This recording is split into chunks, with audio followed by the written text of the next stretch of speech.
अगले जन्म में मुझे से प्यार देना। ये वो शब्द थे जो अनुराग ढोभाल यानी कि UK-07 राइडर ने कहे। इससे पहले उन्होंने अपनी फॉर्च्यूनर को 150 किलोमीटर पर आर की स्पीड से जाकर एक डिवाइडर से टकरा दिया। आज हम सिर्फ एक कार क्रैश की बात नहीं करेंगे, आज हम बात करेंगे उस जहर की जो हमारी स्क्रीन से निकलकर हमारे दिमाग में घुस चुका है। Welcome to the honest tech by Akshay. और आज हम बात करेंगे कि कैसे ये इंसिडेंट इंडियन सोशल मीडिया और सोसाइटी की एक डार्क, भद्दी और बदसूरत रियलिटी को एक्सपोज करता है। इंसिडेंट की शुरुआत होती है वो 2 घंटे लंबे वीडियो से जो अनुराग ने एक्सीडेंट से कुछ दिन पहले पोस्ट किया। उस वीडियो में वो अपने फैमिली डिस्प्यूट्स, मेंटल हैरेसमेंट और अपनी इंटरकास्ट मैरिज को लेकर जो उन्होंने प्रेशर झेला उसके बारे में खुल के बात कर रहे थे। He was literally crying for help.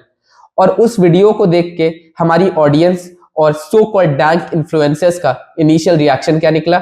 उन्होंने उसका मजाक बनाया। अरे ये तो पीआर स्टंट कर रहा है, व्यूज के लिए रोना धोना कर रहा है, बिग बॉस के बाद फेम चाहिए इसको। किसी ने एक सेकंड के लिए ये भी नहीं सोचा कि शायद ये बंदा एक्चुअली में डिप्रेस्ड हो सकता है। उस साइबर बुलिंग का रिजल्ट निकला वो डार्क रात। अनुराग इंस्टाग्राम पे लाइव आता है, 80,000 लोग उसको देख रहे होते हैं। वो रोते हुए अपनी फॉर्च्यूनर को 150 प्लस किलोमीटर पर आर की स्पीड पर पुश करता है और बोलता है let's go for a final ride. और वो अपनी गाड़ी को जाके एक डिवाइडर पे ठोक देता है और क्रैश होके फीट कट जाती है।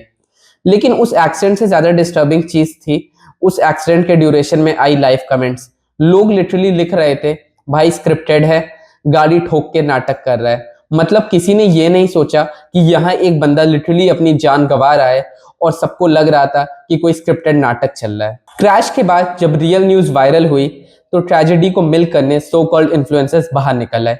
थारा भाई जोगिंदर का ही एग्जाम्पल ले लो। वो रात को 2 बजे हॉस्पिटल पहुंच गया और वहां कैमरा ऑन करके नौटंकी करने लगा कि अनुराग से मिलने उसकी फैमिली से कोई भी नहीं आया, जबकि उसकी प्रेग्नेंट वाइफ और उसके क्लोज लोग वहां हॉस्पिटल में ही प्रेजेंट थे।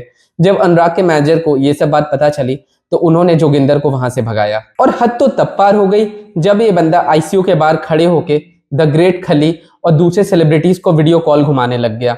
मतलब सीरियसली, अंदर एक बंदा अपनी जिंदगी और मौत से लड़ रहा है और तुम अपना पीआर नेटवर्क और कॉन्टैक्ट्स को शो ऑफ कर रहे हो। ये स्टुपिडिटी की एब्सोल्यूट पीक है। रियलिटी में इन क्लाउड चेजर्स को दूसरों के दर्द से जीरो फर्क पड़ता है। इन व्लॉगर्स के लिए आईसीयू एक कंटेंट स्टूडियो बन चुका है और इन्हें सिर्फ अपनी रीच और एडसेंस के पैसों से मतलब है। अब ध्यान देना, जहां इन इन्फ्लुएंसर्स का हॉस्पिटल के बाहर नाटक चल रहा था और वीडियो कॉल्स चल रही थी, वहीं दूसरी तरफ हमारी ऑडियंस का अलग ही दोगलापन चालू था। जैसे ही क्रैश की रियल फुटेजेस और आईसीयू की क्लिप्स बाहर आई जिसमें अनुराग की कार लिटरली क्रश हो चुकी थी, ऑडियंस का ओपिनियन ओवरनाइट चेंज हो गया और 180 डिग्री टर्न हो गया। और अचानक से पूरा इंटरनेट जिन्होंने हेट कमेंट्स कर करके अनुराग को इस हालत तक पुश किया था, वो सडनली अनुराग से सिंपैथाइज करने लग गया और सैड कमेंट्स करने लगा। लोग लिटरली स्टेटस लगाने लगे प्रे फॉर UK-07 राइडर। ये सिंपैथी सडनली कहां से आ गई? ये मॉम मेंटालिटी है या ये गिल्ट है जो उन हेट कमेंट्स के थ्रू पैदा हुई है? सो ऐसा क्यों होता है? हम इतने हिपोक्रेट क्यों हैं? साइकोलॉजी में एक टर्म होता है डी इंडिविजुएशन। इसका मतलब ये है कि जब हम इंटरनेट की फेसलेस भीड़ का हिस्सा बन जाते हैं तो हमारा पर्सनल मॉरल कंपस कहीं ना कहीं गायब हो जाता है। किसी को ट्रोल करना, किसी पे मीम्स बनाने से हम लोग को एक अलग ही डोपामिन हिट मिलता है। सुशांत सिंह राजपूत के केस में भी यही मॉम मेंटालिटी थी। हम ऑनलाइन क्रिएटर्स को इंसान नहीं समझते हैं, हम उनको सिर्फ कंटेंट कंज्यूमिंग ऑब्जेक्ट समझते हैं। हम एक इंसान को तब तक मॉक करते हैं जब तक वो एकदम एज पे ना आ जाए। हमारी एम्पैथी तब तक सोई रहती है जब तक सामने वाला आईसीयू के वेंटिलेटर पे ना आ जाए।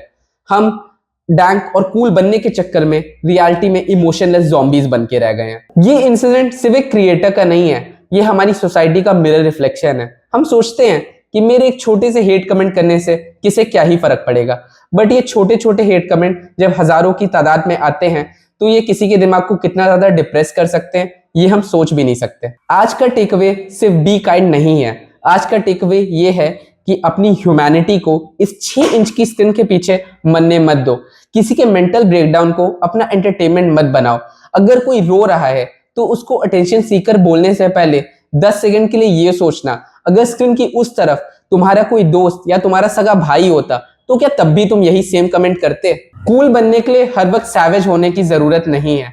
आज के टाइम पे किसी के दर्द को समझना इज द अल्टीमेट फ्लेक्स। ये बात हमेशा याद रखना कि आपके वर्ड्स किसी को एज से नीचे धक्का भी दे सकते हैं और एज से वापस भी ला सकते हैं। The choice is completely yours. अगर इस वीडियो ने आपको जरा भी सोचने पे मजबूर किया तो इसको आगे शेयर करना। Let's make this space a little less toxic. This is me Akshay signing off.